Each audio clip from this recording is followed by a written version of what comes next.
Happy Thursday and welcome back to the Wolff Den. I'm Matt Wolff, founder and CEO of Ticket Time Machine. Today we have Loryn Stone joining us on the Wolff Den. Happy New Year. Welcome to the Wolff Den. Two Jews doing a show on the holiest day of the year, but it's all for a good cause, and God will forgive us, right?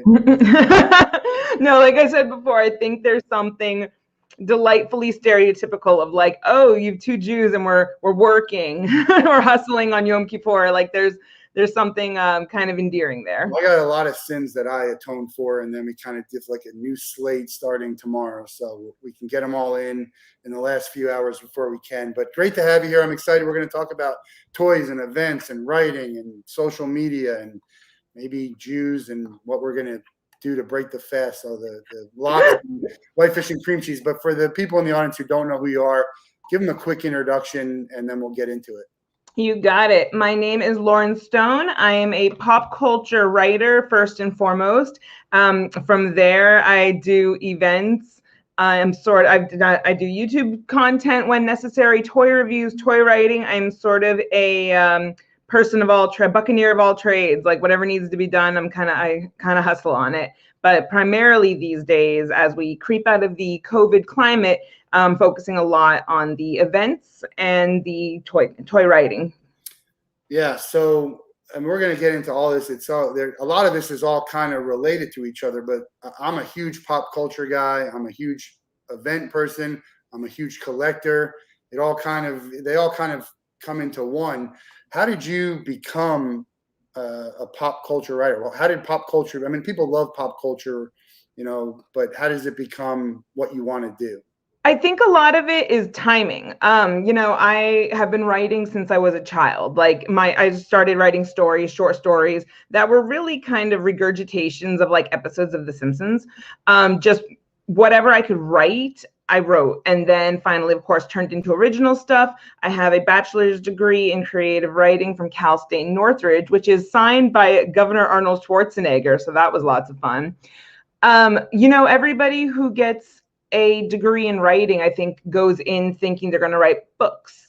But then around 2009, when I graduated, the short form listicle started popping on the internet, mostly with like earlycrack.com and other websites followed suit. So I would like lounge around at some points, just kind of reading these things. They were so fun and entertaining.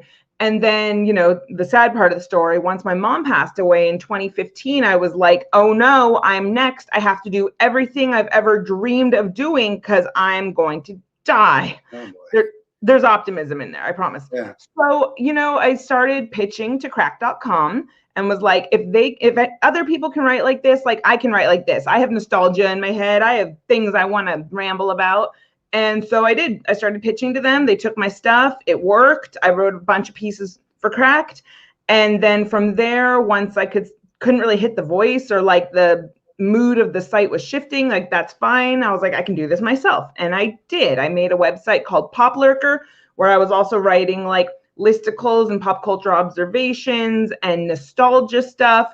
And it worked like for an independent company that's run by just me and my the social media abilities that I kind of observed other people doing, it all just worked, like just my own marketing. And then from there, I was like, well, I heard that if you have a website, you can get into conventions for free. So I used the website to get in conventions for free, and we can segue into that in a little bit. That'll be part two. The media pass. But pop culture is, it's ingrained in everything. Even there's like pop culture within pop culture these days, right? In a show like the Stranger Things or what was the show with the two detectives? I don't have the capacity anymore to consume media as quick as my contemporaries. And that's why I stopped doing so well on pop culture websites that weren't my own. That wasn't like the stuff that I remembered from movies, like when I was a kid and was like, hey, that didn't make sense. And I just kind of like ramble about it now. But yeah, I mean, like I watched all of Games of Thrones, unfortunately, regret. I'm watching I've always watched What We Do in the Shadows, like the new season is on. So I'm watching that. And of course I watched like WandaVision. But like, yeah, I just can't keep up in the same way because I'm like, I'm a total baby and I pass out at like 10. So you turn on the TV at night and I'm like, The show I'm thinking of was Psych. The show psych. Yeah, That's great. old at this point. Yeah, great show. I actually never saw any episodes of Game of Thrones.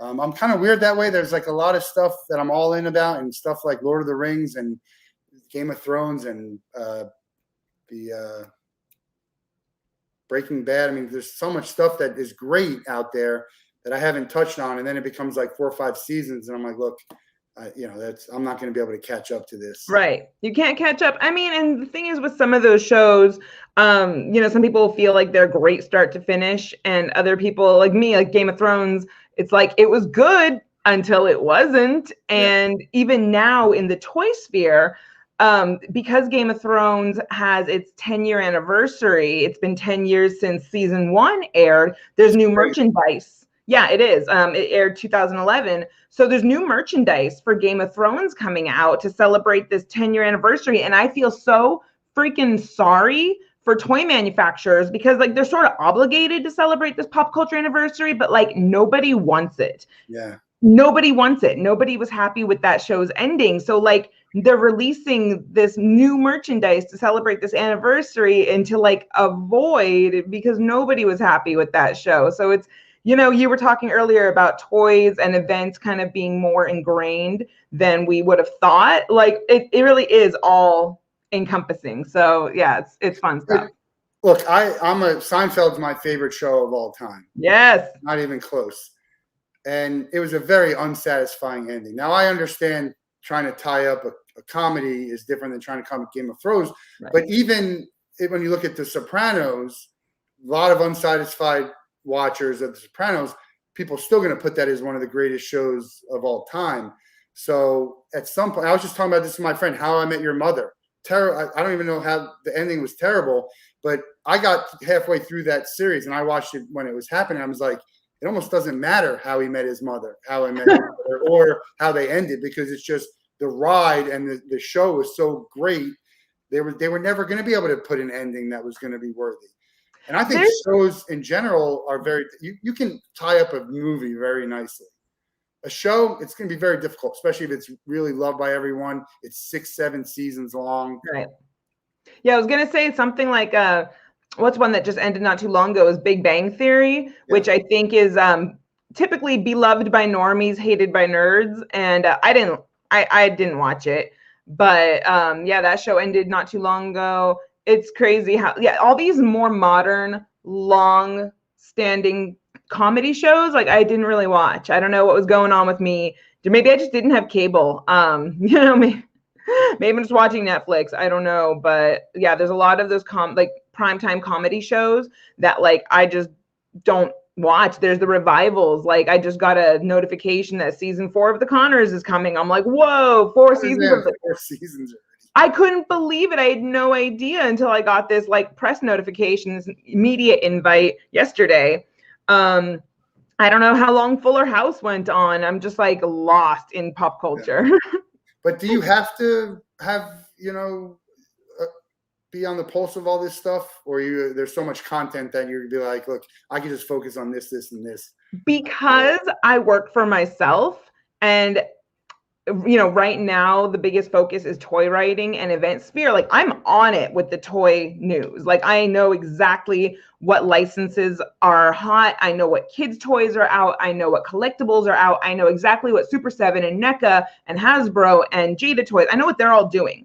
But in terms of like television, I kind of had to relinquish that one a few years back and just go, I will never be one of those like fast writing writers on like comicbook.com or like CBR or any of those sites that just like pump it out with 500 writers. But again, like I said, I was writing Sci-Fi Wire's important toy news column every week for 2.5 years until they just canceled the column last month. So again, I was like, I can do that. I can tell you exactly what new toys are coming out. But TV, like it's still, to me, like Scary Stories to Tell in the Dark by Elvin Schwartz is still my Halloween read. Like I'm backwards. That's all right. There's the pop culture and the nostalgia is based on the stuff that you and I grew up watching, and the stuff that's happening now is going to be nostalgic, and people will talk about in 20 years ago the way that we're talking about all this Oh, stuff. dude, I can't wait for when kids who are like 5 to 10 years old right now are like writing these manifestos about the nostalgia of Blippi, and they go like, I thought I hallucinated him. It's you mentioned something about licensing and toys, and did you get a chance to watch the Bob Ross documentary? I did not watch the Bob Ross documentary. Yeah, really, it's like a fascinating story, but sad to think I mean, that's the world we live in, and people just run roughshod over you. I actually had talked to someone about getting some Bob Ross licensing before I ever saw that. And now I see that and I realize if I do a licensing deal with this, it's going to these people who don't deserve it. You got to be careful with that. Yeah. Absolutely. Especially with estates where the face of the franchise is now passed. You have to make sure it's going somewhere good and respectful and not just lining pockets of scumbags, to be direct. No, that's a fair point. And then Van Gogh, this whole Van Gogh craze is nuts because it's like a free for all for everyone. Like nobody owns the rights for it. And then you got the people who do own rights for things that are holding it hostage. It's like, can't you figure out a way to get like to play nice and everyone wins? Because, and that's what I'm huge on, and everyone winning, because at the end of the day, the people who lose out on this are the fans. Yeah. Yeah, I did an article on the Field of Dreams games I went to, which ties into the movie, and there's no agreement for anyone. And so it's just like they're trying to do this and they're trying to do that and they're trying to do this. And like, if we all just did one together, it'd be the greatest thing ever. And everyone would find a way to get a piece of it because you're talking about millions and millions of dollars. But that's just not the way. Do you think, on that topic, do you think there's an entitlement of fans these days because everything and all of the toy manufacturers are so accessible? Do you think that there are fans out there who are like, well, I'd buy it. Why won't someone make it for me? Yeah, that's a great question. The thing that I feel is there's a couple answers to that. The first thing is that, yes, the fans and the customers should dictate what is made for it. But on the flip side of that, if this is what's available and there's no other option, the people are going to buy it. I buy the Seinfeld stuff and every sports stuff. You probably buy this stuff. It's because that's what's available. And we almost don't know any better or can't come together to kind of hold them accountable and say, hey, nobody asked for this, but this is the type of stuff we want. There's always definitely products that I look at. And for me, it's mostly like busts and bobbleheads where I'm like, give me the fans. Who are the fans of this? I don't want that. I'll be direct. I've been talking about that for years. What, do you collect busts or bobbleheads? No, I collect bobbleheads from a game, but I'll show you. Yeah, show me. Show me before I go off on a crap talk tangent and accidentally offend you. Whatever you say, it's just because I collect doesn't mean it's. But the Wolff Den, we always go off camera to try and find the stuff. But I got some of these special. Did you grab any of the Seinfeld? And to me, pops are not bobbleheads. I'm talking like. I know. I'm talking about like the ones like Icon Heroes makes. But did you get? They have a new Funko product, which is like part of Jerry's apartment. I saw that. It was like a whole big thing. I was going to. I probably still will get it. There was a Lego one too. Yeah. A Seinfeld game that was coming out that never went through. No, there's the party game. I have it like right over there somewhere. No, I'm talking about like a video game, not I have the party game. My friends and I were big Seinfeld to play. There was supposed to be a video game, but no, I agree with you. I wouldn't buy a bobblehead. The bobbleheads I have, and I probably have 50 of them, all came from an event as a giveaway. And that's fair. A giveaway is a giveaway. But yeah, whenever I see like the busts and like the small busts, like the desk tchotchkes and the bobbleheads, I'm like, who is the audience here? And it's interesting because what we don't think about as a consumer is like you have the master license holder, and then everybody else trying to make a product of that license is still sort of a hostage to whatever rules that master license holder sets in place. So if they're like, you can only make, like, you can't make really nice action figures of this because we make the really nice action figures of this. So we'll license you our property, but you can't be competition. So you can only make stickers, and you can only make pins, and you can only make bobbleheads, and you can make figures, but they got to be really super stylized and chibi and cute. And they, or you can make diorama statues. So that's kind of something like we don't think about, and obviously some licenses are all for sale at the same time. Like Seinfeld was clearly for sale at the same time. So everyone put in their bid for it. Or like right now, it's very obvious that Universal Monsters license is for sale because out of nowhere, everyone's releasing new Universal Monsters. So like, it's very clear it comes in trends. Beetlejuice is very clearly for sale right now. There's new Beetlejuice products popping up. I'm hoping that Beetlejuice the cartoon is for sale because I need more of that. That's mine. Wasn't there a show? Is there a Beetlejuice? The cartoon. Broadway show. I thought. Yes, there was a musical. I'm not familiar with it, other than I've seen like one or two screenshots for it. Yes, there was some new animated web thing I saw a screenshot for like yesterday, and then there's the stage show, and then of course the original movie and the 80s 90s cartoon. I love Beetlejuice. Me too. It's such a great movie. Yeah. But the interesting thing about the licensing world is back in the day, it was a free-for-all. They say, you want a license? Oprah, you get a license and you get a license. So it was saturated with, hundreds of people who own licenses for apparel, and they have all these shirts out there. And now they're trying to get in the way that you said, where we're a little bit more focused. There's not so much of this stuff out there because frankly, it's not making them enough money. Even though they do get the guarantees, but it's not going to sell enough money to be like, no. When it does happen today, I'm always surprised. I think Hasbro has been very generous with G.I. Joe, and I'm pleasantly surprised when I see new G.I. Joe things. Like they let Super 7 took a spin with it, and they're making Ultimates and Reactions, which is a big surprise considering the classified series. Icon Heroes is taking it for a spin. I was just solicited by some PR person who sends me, they all send me toy products. They all want coverage. And there's like these paper origami, they're called Cube something. And yeah, they're little G.I. Joes. And I'm like, well, look at that. And then like Foot Locker had it before everyone else, and they were making shirts and shoes of G.I. Joe. So for the most part, I agree with you, but I think G.I. Joe is an exception where I'm just blown away by the amount of merchandise. Also Power Rangers, but that's also Hasbro. And you got me thinking that, like, at one point there were just more toy companies. Like I was talking about this just yesterday, how like I was thinking about Galoob is gone. Like I had some Galoob toy I pulled out of my closet, and Galoob is gone. And like LJN and Applause.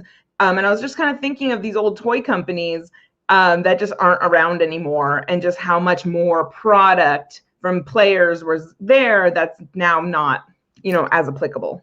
Well, it used to be the toy companies and manufacturers were well known. Now it's the brand, and you have no idea who the heck made. Like I looked at the other day at a product I saw in the store, and it would happen to be a company I was talking to. I'm like, I had no idea they did any of this stuff, but I just figured it was, I see it all over the place. Star Wars is my friend, huge Star Wars collector in the toys. He's got a whole closet full of unopened boxes. They keep coming out with there's a million new things every day. How do you rate Star Wars with their toy market and what they come out with? I think for the most part right now, they're trying, like Hasbro seems to make nice with Disney the most right now. So I think the majority of Star Wars items are made by Hasbro, from the Black Series to the retro to the vintage. And I think they're all trying really hard to play nice with fans, because I think The Mandalorian did that. I think it was like The Mandalorian revived the franchise. It gave people new love for like the Clone Wars, and introducing people to characters that they may not have seen, like Ahsoka Tano. And then there's the Bad Batch merchandise that's coming out that isn't really mainstream. Like I've never seen any media with them because I'm not that deep dive. Like with me and Star Wars, it's the movies and The Mandalorian. So I think that's really, really cool that they're trying to appeal to so many different layers of fans these days. The only criticism I have personally for Star Wars toys is I think the retro line and the vintage are like literally the same 3.75 inch on a card. And I think so every time they're like, oh, it's a new, it's a new IG-11. I'm like, wait, didn't I just buy that one? I'm like, no, you bought the retro, not the vintage. I'm like, I don't, what? And then I'm a Palpatine collector. Okay. Like of all characters, like I love Palpatine, so I will buy every single toy that comes out. And they just announced a new one. I think it's a vintage line, but he may have already come in that 5 box set that I bought last year. So I have to like now research what I have and what's being repackaged. So that's how they're trying to get me. That's how they're trying to get me. I mean, so I told my sister I wanted the Seinfeld Funkos, and so she bought me a whole set. And then I looked and I realized, oh, they're like really generic Newman and George. And I'm like, I don't want those. What I want is, I want the Soup Nazi, and I want Jerry in a puffy shirt, Kramer in underwear. The regular ones I don't really care for. I got samples of those. I received press samples of some of those Seinfeld toys, and when they sent me the Elaine in glasses, I swore it was George. I had to like double check and realize she was in that flower dress because I just didn't recognize it as Elaine. But I got the Soup Nazi and I got puffy shirt Jerry. And I loved it. I was just like, yeah, I have like 12 of those puffy shirts in my closet. I love this one, the George with the holistic George. I don't have that one. Oh, do you know what I was sent last year or the year before? I think it was the year before, 2019, I think. Culture Fly came out with a Seinfeld box, and I got one. And like it had an Art Vandelay hat. Oh, yeah. And I just love that thing. Like of all the stuff that was in that box, I was like, it was Fusilli Jerry was cool, and the Art Vandelay hat. Well, my Twitter handle is Art Vandelay, and people keep calling me Art. Sometimes they don't realize. I actually had a company, and I named it Vandelay Consulting. Oh my God. On an interview, and I met with like 7 different department heads, and then I get a call that night from some guys like, oh, sorry, I didn't get to meet you. I'm, part of this department. I'm like, okay. So I started talking to him, and the guy's grilling me on Vandelay, like the name. And I'm like, dude, either you get it and it's funny, or you have no idea what it is, and it's just the name of a company. I legitimately thought my friends like told someone randomly to call me and give me shit about it. And I'm like, all right, enough about that. It's funny, right? If you get it, it's funny. If not, who cares? Back to Star Wars for a second, because the toy, it's funny. We say how, it took the Mandalorian to kind of like bring back. I mean, Star Wars is like the greatest and most successful franchise of anything, movie-wise, right? And so to have something like that to even bring it back or whatever, take it to a next level. Now you have 5 different shows coming out. Is it fair to say that a lot of this stuff might be dictated on collectibles and the amount of money they're going to make by selling this stuff? It's been like that since the very first movie, man. New Hope was extremely merchandised. But I don't think to this level. No, it was. Was it? That's even the next level. That's like at 4, 5, and 6. No, it's been merchandise from the start. Lunch boxes, apparel, action figures, like blasters, like what are they called? Role playing toys. No. Star Wars, to my understanding, has always gone into it with the intention of merchandising, which is part of what made Gene Simmons go, when he made Kiss, he's like, we're gonna merchandise. Like the second we sign with that label, we're merchandising. Like this is how we're going to make that money. And it's completely true. The money's made in toys and merchandise. I mean, in addition to Star Wars being a hit, like, of course, I'm not, yes. But I feel, I don't have the data in front of me. But from observation, it's been merchandise from the very, very start. There's T-shirts, records. Did that disco remix record, like, it played in clubs in the 70s at the time. Like it's always been a thing. Yeah. It feels like it's just a greater piece of everything. There's a lot more characters now, and there's a lot more media now. There's a lot more movies. I mean, we have, what is it? 9 movies plus Rogue One. Is that 10 movies?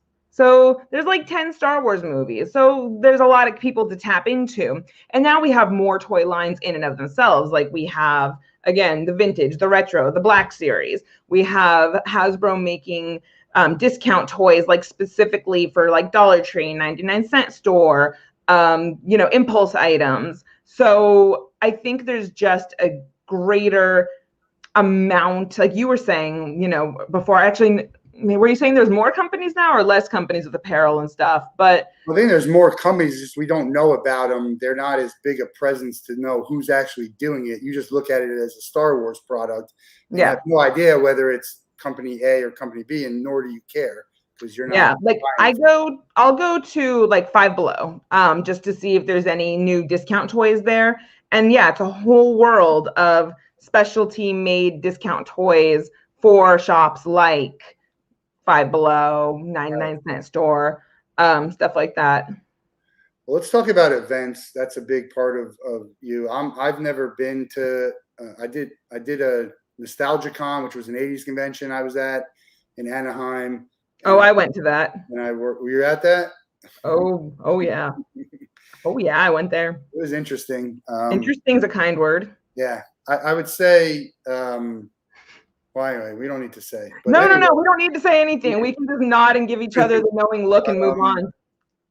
And then I was at Sopranos Con, which is another. We won't talk about that. But anyway. Oh, is it another? We won't. I don't know anything about that show. But if you say it's we won't talk about that, then I get you. But it's a different feeling than, say, like what we would call a Comic-Con, which is everything really falls under a comic. It's a pop culture show, right?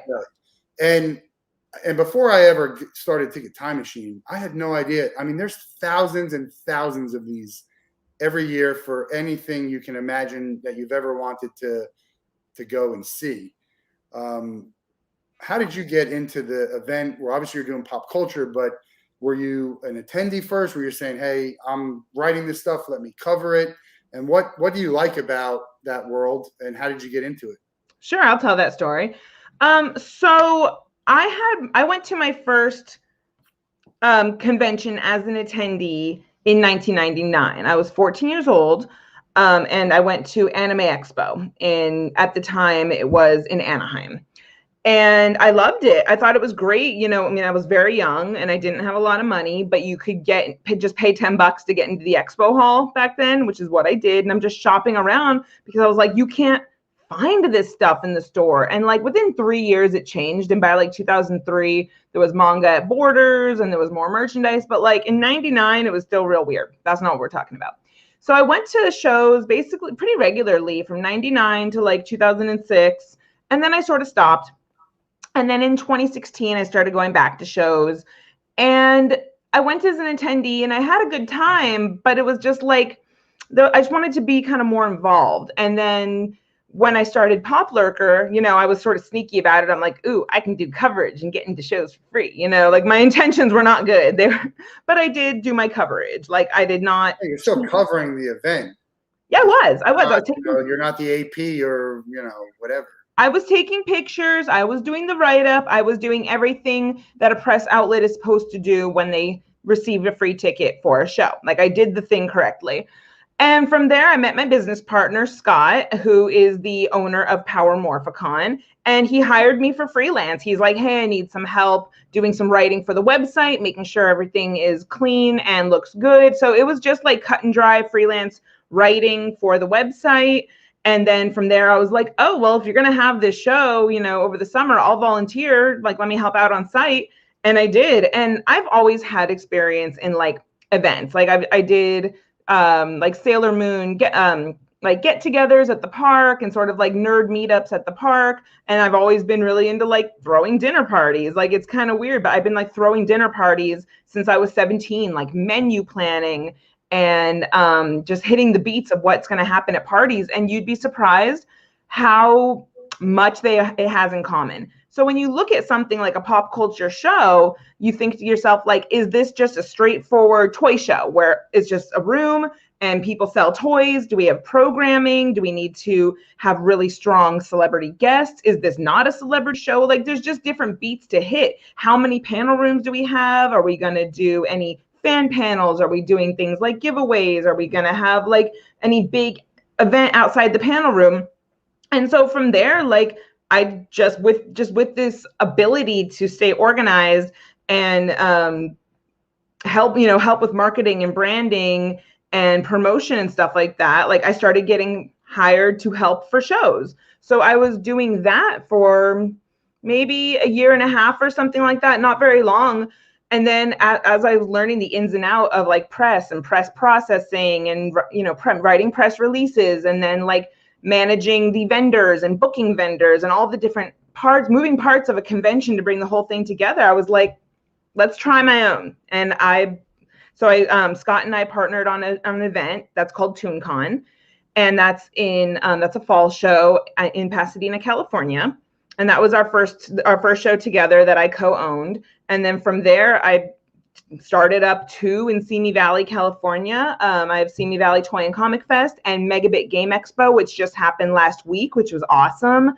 Let's see, I'm starting up 2 new pop culture shows in Santa Clarita, California. One's not pop culture. It's like boutique, soap, candle making, jewelry, handmade stuff. And that show is called Artisan Crafting Con.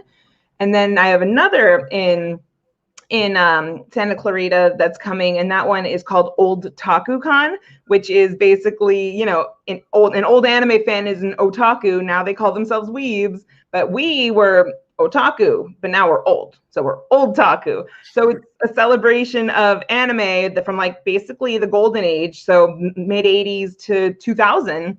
And so that's making a huge comeback. I think my nephews were watching it, and I'm like, what? I never got into it. It never went anywhere. It's just very mainstream now. The modern anime fan is funny because they're like, it's so nerd niche. I'm like, there's 40 streaming services to your anime. Like, yours not niche. Yeah. But, keeping it PG, anime to me is like, people watch that stuff for porn. Oh. I never got into any of that. But there's a big market for that, right? Hentai is hentai. Like, porn is porn. But in the 90s, there was a lot of accidental porn where like you're just watching this like action movie and everything's cool, and all of a sudden it gets real. Everyone's starting to get taken advantage of, and you're like, why? That doesn't seem to happen. That doesn't happen so much in mainstream anime anymore. I'm just saying you could very easily come across it by accident. It was a weird time. Yeah, totally. It's not like that anymore, but back in the 90s, there was total accidental porn all the time where you're like, this is an action ninja show. Yeah. Oh my God, what? And then you're like, and with your parents, and you're like so embarrassed, and they're like, what? And then so they think anime is perverted. They're like, you're a creep. And then they don't trust you for anything ever. These were actual conversations with my mom. She's like, what are you into, you creep? And I'm like, no, there's good stories in between these moments, I promise. What is ToonCon? ToonCon is it's a pop culture convention dedicated to Western animation, so American animation from the golden age to the present. So I mean, as far back as like, Fleischer, Hollywood, silent movie, old Looney Tunes, right up to the present. So we really try to tap into like artists and voice actors who just have this long history of creating this amazing art. We had our first show in 2019 and have just continued to have to postpone it since, for obvious pandemic related reasons. It's a show that is guest interactive heavy, so we can't half-ass it. Like, there's a lot of moving parts for ToonCon. Needs really strong panels, really interesting guests of both the voice and the art, persuasion. Cosplay? Oh yeah, there's definitely cosplay. We had a Darkwing Duck reunion for 2019. That was lots of fun. We had a Breadwinners reunion, the Nickelodeon cartoon. I think we did no, Teen Titans Go was for another show that I did. We did a Teen Titans Go reunion panel for a different one, not reunion. I mean, the show's still going. But like we'll try to tap into anything that's got huge fan bases and interesting artists and creators and writers behind it. And so what's the difference between if I go to ToonCon and if I go to Comic-Con, San Diego or the read events. Yeah. Well, those are huge. Those are expensive. Those are multi-day. There is nothing wrong with Comic-Con. I love San Diego Comic-Con. I go for the toy angle because there's so many exclusives. For me, it's a networking. It's Nerd Summer Camp networking. I get to hang out with NECA and Super 7, and I get to go backstage with Hasbro, and there's there's after hours events, sideshow, like all these, like, to me, it's networking. It's a professional opportunity in the toy industry. But that's just me. For a fan, I don't, they get out of Comic-Con what they want, whether it's get to watch the panel of whatever show is new and hot. Like, you're always going to see something premiered at Comic-Con unveiled with huge studio presence. ToonCon is an independent show owned by fans who just love cartoons and how they're made. Because it's a single day event in Pasadena, everything is just small and intimate. So you can spend some time and talk to the creators of some of your favorite things. I have like old Deke board artists at ToonCon, guys who, their first jobs was working on She-Ra in the 80s, or doing the Sonic the Hedgehog Deke storyboards, or like, I think one of the panels we did at ToonCon was just like, it was like I survived working at Deke in the 80s. And so I had all these gentlemen who are, still working artists, but are older, who, were in their 20s and 30s in the 80s, and they're just telling these hilarious stories about what it was like working for Deke, where you're just pumping out cartoons. And people have the opportunity to really ask those deep dive questions to the artists who created the shows. I think a lot of times people mistakenly think it's the voice actors who make these things. And it's like the voice actors have it like an incomparable role in bringing a cartoon to life. Yeah, but show up and read the script. But they're the voice. And that's what people connect to with the character. Like, you hear your favorite character talking, and it like does something to you because it's a voice it's a comfort voice, and you're like, you were my friend. So the voice actor role is huge. Yeah. But they're not the creators. Right. So when at ToonCon, if you get to go to a panel and talk to showrunners, show creators, storyboard artists, writers, like, it's really, really an incomparable experience. You get to ask those deep dive universe building questions that I've seen people mistakenly ask to the voice actors, who are just like, we didn't do this part. That's not our role. Again, ToonCon is less crowded. So you have time to really meet that voice actor that changed your life. And it's not just like, what's the name? Okay, thank you, bye. Okay, what's the name? There you go. Like, it's a more intimate, comfortable experience. And there's parking. Yeah, parking is always good. One of the things that always surprises me, or I can't wrap my head around, is if I go to one of these things and I want to get a couple autographs and some photographs, it's like $1,000 later. But people do it. I mean, they pay a lot of money, and when you do that and you're paying a lot of money for this, they're going to expect a certain, value for what they're paying, and it to be done a certain way, which is a difficult thing to do, even just for the ones that I've been a part of. It's just very hard to get people to walk away feeling good about that experience, especially when there's a long line. Well, nobody wants to feel like a notch in a headboard. We all want to feel special to a realistic capacity. We understand that our favorite actor, voice actor, artist that, we're purchasing an autograph from, we understand they're at work, and we understand that they have many fans. And but at the same time, you want to feel, like, as you said, that there's a fair exchange, and that you're not just like another notch in the belt. You don't want to walk away being like, what just happened? You want a little bit of, and I mean this not in a, like, when I say intimacy or romance, I don't mean them sexually, but like experience wise. You want to feel satisfied and fulfilled with the transaction that just happened. And it's more difficult at larger shows where it's stressful and the lines are big, and I want to feel like I shared an elevator ride with you, not like I was crammed into the backstage of a VIP experience and said, all right, take a picture, You can't really ask any questions. I'll say hi. It was nice. And we do the phony, hey, nice to meet you. And they'll hear the same thing. You To changed me, my life. I love your yeah, work. it's hard. Like I would never pay for a VIP experience for a concert to go backstage. I've been to ones for free and it's left very bad taste in my mouth. There's a band that I won't even listen to them play anymore because of the experience I had. Oh, wow, that bad? Yeah. And, but I saw the father from Field of Dreams when I was at the Field of Dreams game, and he took a picture and signed an autograph, and we had a real conversation for whatever it was, 30 seconds, and it cost me nothing. And it was great. It might've been the highlight of my whole time there. Yeah. You were left with the warm and fuzzies. The other day, I was in Vegas, LA, and the Emmys were going on. And I see RuPaul drive up in a golf cart holding 2 Emmys. And I'm walking in. I say, Ru, can I just get a quick selfie? No, baby, I got to work. I'm like, it's 30 seconds. Like, I'm a fan of yours. But now I have a real, I understand they got to work. And it's like, well, do I have 100 people asking me? No, it was just me walking through.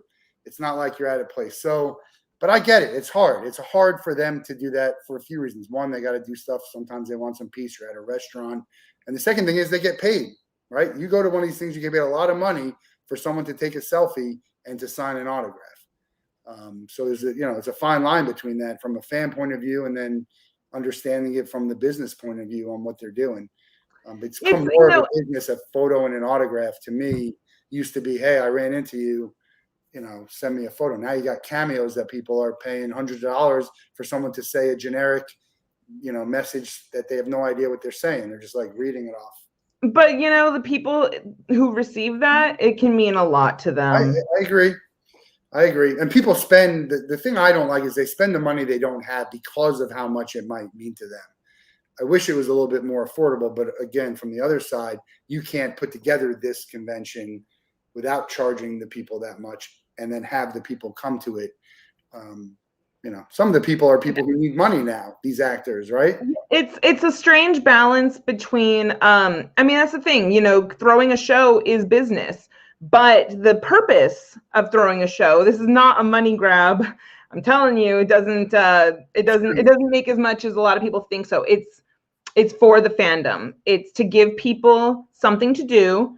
It's to give them a nice day. It's to give them an opportunity to go somewhere that's quiet, and I like indoor events, air conditioned, and that they may not be able to do elsewhere, which is why I like to set up shows in untapped markets, not so that I can be like the hero of the event or the, of the town, but more like in a place like Pasadena, for example, there's shows every week. So it's not as special. Whereas like in Simi Valley, like those attendees are very grateful because there's nothing else like this in town. I'm hoping for the same experience when I do my events in the spring in Santa Clarita, or Ventura, or wherever we pop up, And that's what makes Power Morphicon so special, is that it's every 2 years, because it's such a big event. So it's every 2 years, and that makes it really special. Yeah, these were. I was trying to find my. So we did a thing for them. This is Ty Mac and Sean Astin, who signed. They were both very nice, but there were some people there who were the talent who were not very friendly, and just like Gutenberg had a tent and had like security guards. I'm like, dude, don't do with something like this if you don't want to be like, nobody wants to come in. I get, and it's Steve Gutenberg too. But by the way, I'm a big fan of his. Me too. But he was such a dick. I mean, and it's terrible to think like people are just sitting out there like, who else was there? Val Kilmer came and went in the back, and Carrie Elwes. If you're Val Kilmer, I guess you don't want to be flooded with people, but sit at a table, sign some autographs, you're getting paid. So I don't know. To me, it just. Christopher Lloyd was out in the open. Yeah, he was good. He was smoking. He was the highlight. He was the only one with a line that day. I was there. Yeah, I was in the. I didn't smoke, but I saw him out in the back, like trying to get some private time, and I was outside talking to someone. Very, very nice guy. And for the most part, they're nice people. But one of the things that can happen, and it's happened to me several times, is you can meet someone and they don't come up to the expectations. Like not all of these people are nice people. And some of them are just there because they want to get your money. And it's very disappointing to the people who are, I don't want to say use the word heroes, but the people that you loved and, you know, you had such an image of them, and you might not leave these things with that same image. On the flip side, as somebody who does build these events, I've had talent that's a little more difficult to work with than others, but as long as they're smiley and sweet and kind and grateful to their fans, they can be as hostile to me as they want. Right. I'm talking about them not maybe being rude to the fans. Yeah, I understand. Or that could be because the person, they didn't get paid, you know, in a timely manner. There could be a whole lot of reasons why they do that. But if the fan gets the brunt of, you know, the attitude and all that, it's not good. No, it's terrible. It's not. Yeah. That's not nice. I mean, if there's one person to be kind to, at all times, it's the attendee. Whether you are a vendor selling toys, comics, apparel on site, whether you are talent meeting fans, or whether you are show staff bringing people in. If there's one person to be nice to at the show, it's the attendee, because they're your customer. You would think. That's how my crew and I roll. They don't care anymore, and it's become very bad in a way. I'm actually going to write shows. My shows are smaller shows. I'm talking about in general, not even just shows. I'm just talking about in general. Like I'm going to write an article. You know, remember when the customer was always right? And you ever see the movie Mallrats? No. A great movie. It's a Kevin Smith movie. Ben Affleck has a scene in there, and the guy asks him, "What happened to the customer's always right?" And he goes, "The customer's always an asshole," and he takes his head and throws him into the. That's funny. I've actually written about how the customer is always right is an expired notion that is abusive and should never be used again. So I do not think the customer is always right, because yeah, okay. I don't think they're always right, but I think that your customer service and the way you treat a customer should be it's changed in a really bad way. Because I agree with you to an extent. On one hand, I do think that staff, the owner of any establishment, should be grateful that somebody is spending their hard-earned money here, and should at baseline be warm and welcoming and kind and accommodating. The second side of that is the customer does not have the right to behave like someone should drop to their knees because there's a dollar being waved in front of them. That's no good either. That's the other extreme. It's no good. Absolutely. The angle of what I'm talking about, what I'll write about, is more on, I don't want a doctor with good bedside manner. I want a doctor who's good. And the service that you provide these customers is like, oh, nice and sweet and friendly. And how can I help you? I'm like, look, you can help me by actually being competent and doing what you're supposed to do, not by trying to be, oh, I'm sorry that happened to you. And they think that if I sweet talk you and talk in a nice, pleasant manner, that's good customer service, when it's not. I mean, I think it varies for everybody. Like for you don't want people to BS you. I can see that. You don't want it to be BS. You want action, you want efficiency. Okay. I've had people with complaints that all they want is to be taken aside and listened to. And at the end, they're like, I feel better now. And I haven't taken any action. I don't have to. All I have to do is look them in the eyes, let them talk, and say, I understand you. And for some people, that's sincerely enough. There's other people who want a good bedside manner. Again, all these things. Everyone's different. About an event, a product, an experience. It's a hard thing to do because you can't please everyone, right? You can't please everyone.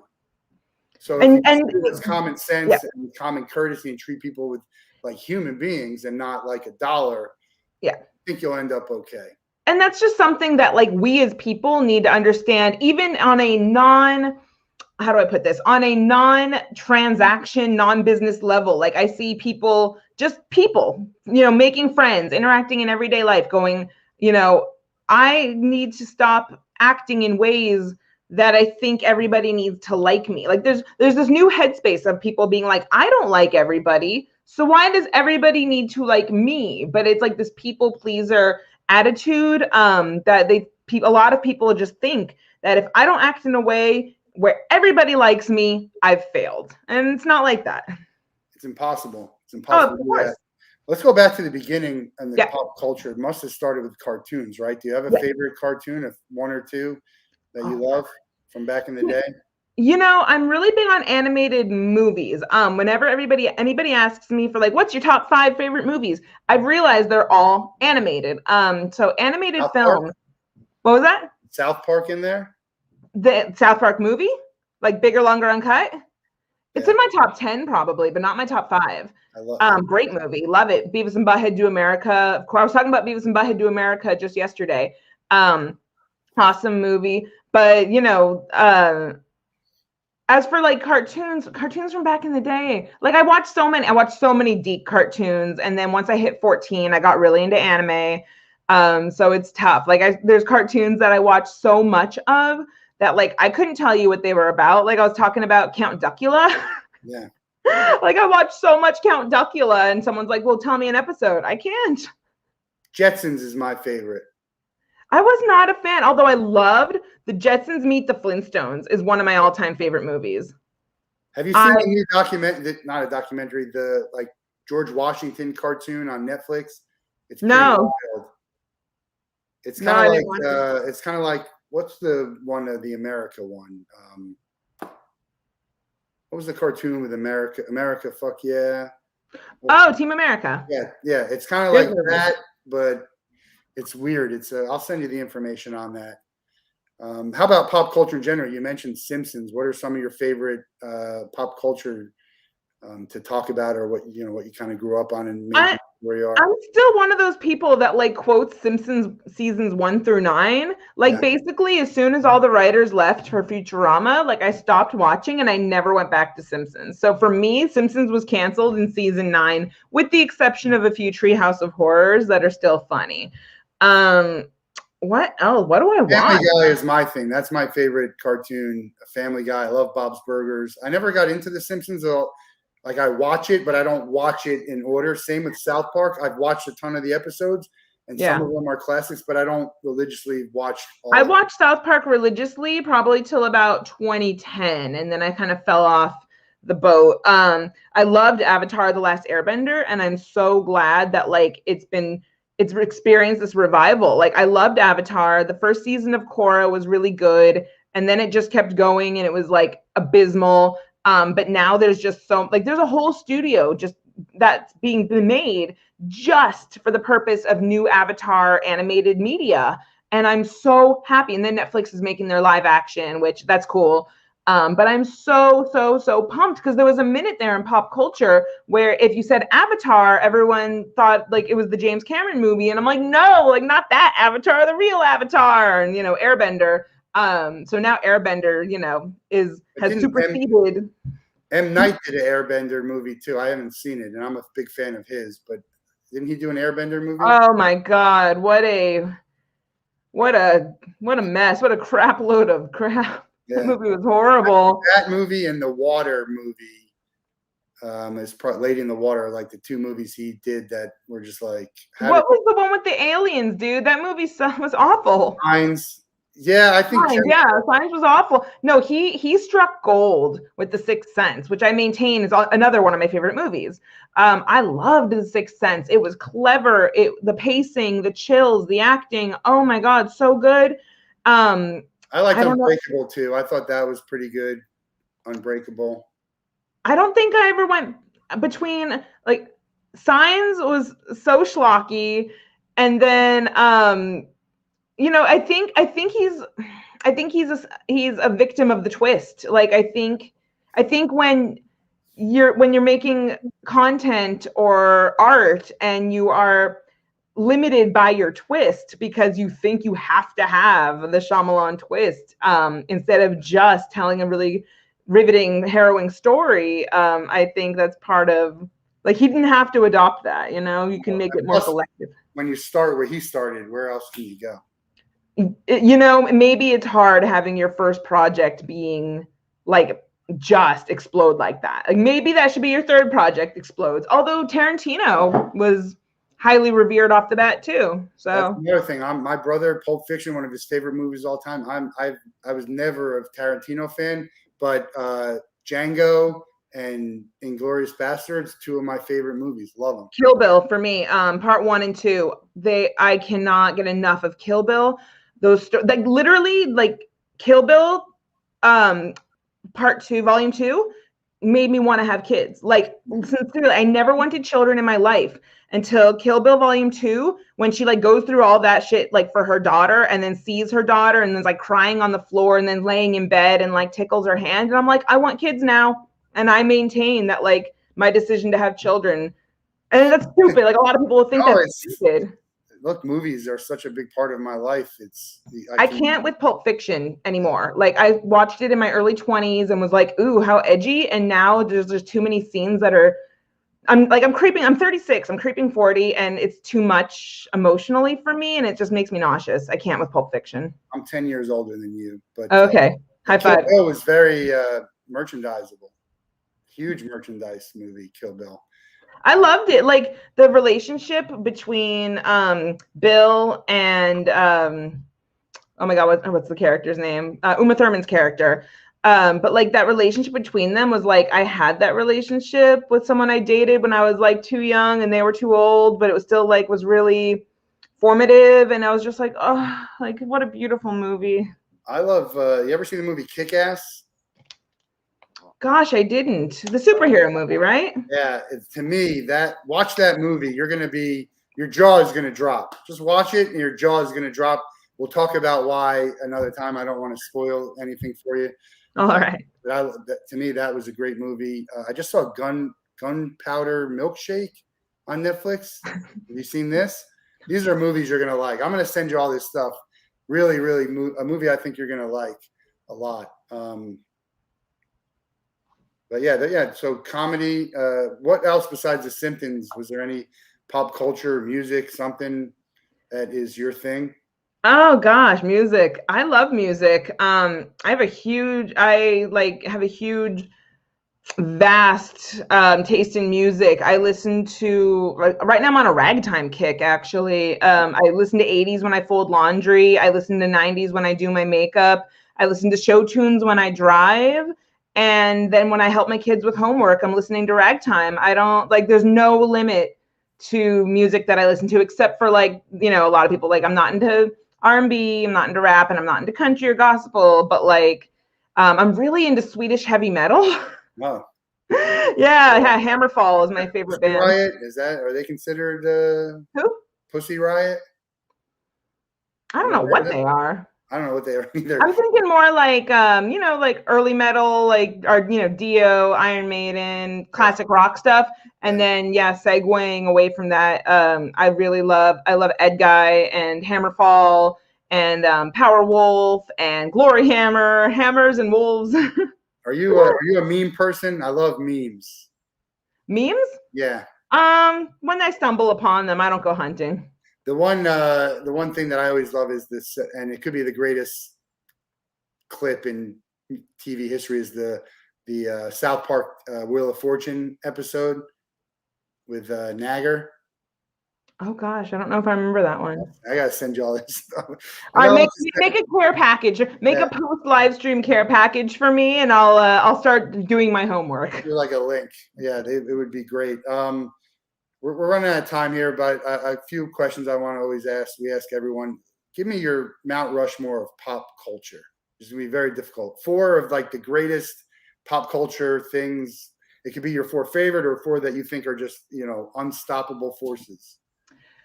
Let me see here. Okay, the first ones that pop into my mind is Sailor Moon, Avatar: The Last Airbender, Rainbow Bright, Raggedy Ann and Andy. Oh, yeah, interesting. That's an interesting Mount Rushmore, because I think it's unique. I wouldn't hear that from a lot of people, which is great. And you would be one to know. It's your thing. I mean, I collect like Megazords. I like Power Ranger toys, but I would never be like, I can't get through all those seasons. They're so schlocky. Like they're so juvenile. I like the robots, and now today the new robots from Hasbro don't look so nice. But so that's just not in my Mount Rushmore. But think about it. Things like Raggedy Ann led to Toy Story. Things like Disney leads to Don Bluth and the way we tell narratives. So there's, then things like Rainbow Bright leads to Magical Girls, which is a whole genre. Like there's those are calculated. And then Airbender, changed how Western storytelling is done. So while it may seem like a random assortment, I guarantee you they all spread into these like crazy European haunted forests that you may not be considering. Yeah, a couple random thoughts. I love what Barbie is doing. Do you? What's that? I love what Barbie is doing and kind of bringing it to the 21st century. Like the dolls? Yeah. Barbie's cool by me. Yeah. And the South Park soundtrack, I could listen to that all day long. Oh yeah, totally. Great. I still have MP3s from the show, like the movie soundtrack and the show soundtrack. I still think the Michael Jackson or Mr. Jefferson, "Have you been up my wishing tree?" It's a great movie. And when I went there, there was a lady who came in. Within the first 3 minutes, she walks out with her 3 or 4 year old. Oh God! Obviously, didn't understand what this was going to be.